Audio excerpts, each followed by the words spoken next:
কথাগুলো সেগুলো বলছেন এবং যারা প্রার্থী হয়েছেন সেই প্রার্থীরাও বিভিন্নভাবে আসলে নির্বাচন ইস্তেহার দিচ্ছেন এবং তাদের অবশ্যই এটাই আমাদের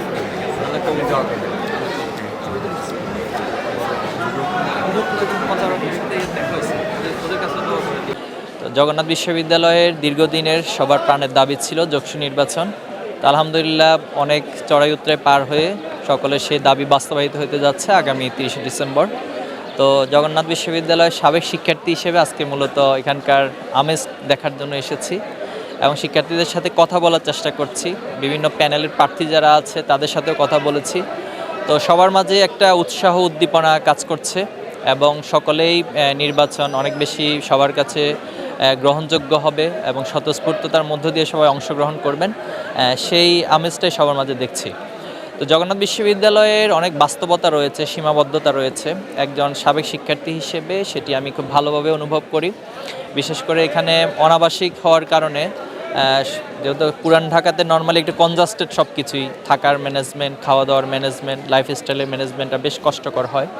তো এই ক্ষেত্রে যারাই আগামী দিনে যোগসূত্রে নির্বাচিত হয়ে আসবে আমি আশা করব তারা শিক্ষার্থীদের প্রত্যেকটি সমস্যাকে আইডেন্টিফাই করবেন এবং সেই সমস্যাগুলো সমাধানের জন্য কাজ করবেন।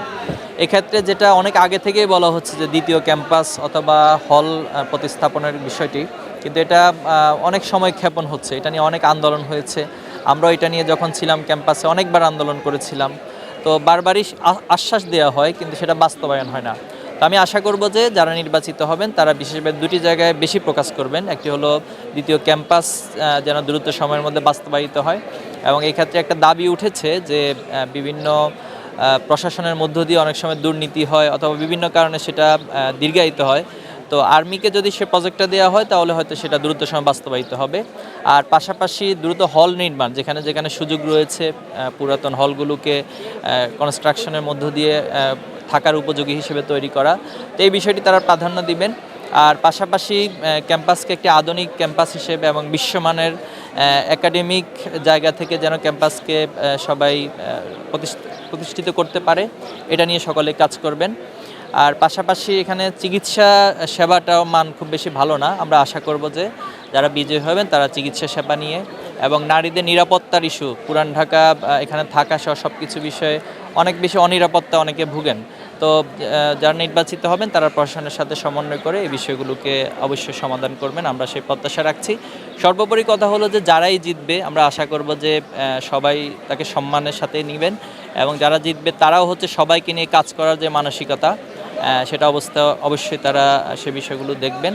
সবার হয়ে ওঠার যে মানসিকতা, সবাইকে নিয়ে কাজ করার যে মানসিকতা, এটা জগন্নাথ বিশ্ববিদ্যালয় ইতিমধ্যেই পারস্পরিক শ্রদ্ধাবোধ, এরপরে দলীয় চিন্তার ঊর্ধ্বে উঠেও যে সবার সাথে কাজ করা যায় এই দৃষ্টান্ত স্থাপন করেছে। আমি আশা করব যে সেটা সামনের দিনে আরও বেশি ফোকাস তারা করবেন ইনশাল্লাহ। আচ্ছা আচ্ছা, দেখুন এটা যারা করেন তারা তো নিঃসন্দেহে কোনো ভালো মানসিকতা নিয়ে করেন না। তো তাদের জন্য দুঃখ প্রকাশ করছি এবং তারা যেন এই কাজগুলো থেকে বিরত থাকে সেটা আমরা আহ্বান করব, এটাই। দেখুন আলহামদুলিল্লাহ আমরা তো ইতিমধ্যে ডাকসু সহ 4টি বিশ্ববিদ্যালয়ে আল্লাহ তাআলার ইচ্ছে বিজয় লাভ করেছে। শিক্ষার্থীরা আমাদের আস্থা রেখেছেন। তো এই ক্ষেত্রে আমাদের যারা বিজয়ী হয়েছেন তারা যে ইশতেহারগুলো ছিল সেটা বাস্তবায়নের জন্য সর্বাত্মক প্রচেষ্টা চালিয়ে যাচ্ছেন এবং শিক্ষার্থীদের যে দাবিগুলো রয়েছে সেটা যেন প্রশাসনের মাধ্যমে আদায় করা যায় সেটা নিয়েও কাজ করছেন।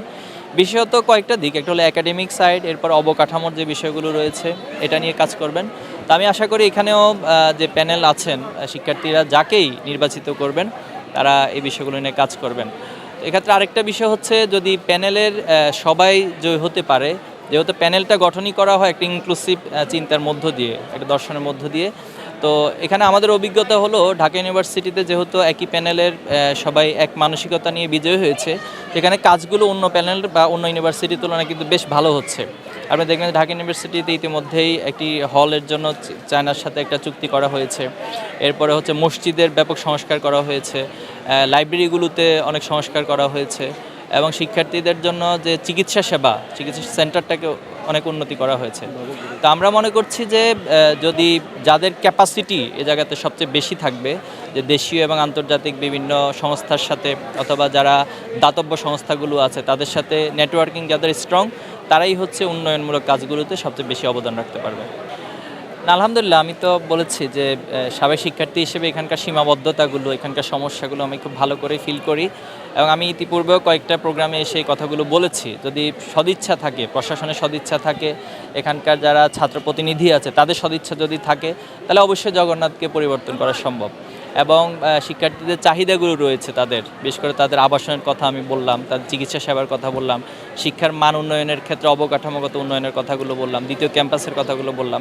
তো আমি আশা করছি যে শিক্ষার্থীরা তাদের যোগ্য প্রার্থীকে বেছে নেবে এবং প্রার্থীরা শুধু বিজয়ী হওয়ার জন্য বিজয়ী হবে না, বরং শিক্ষার্থীদের কাছে তাদের যে কমিটমেন্টগুলো আছে সেটা বাস্তবায়নের জন্য তারা সর্বাত্মক চেষ্টা চালাবে।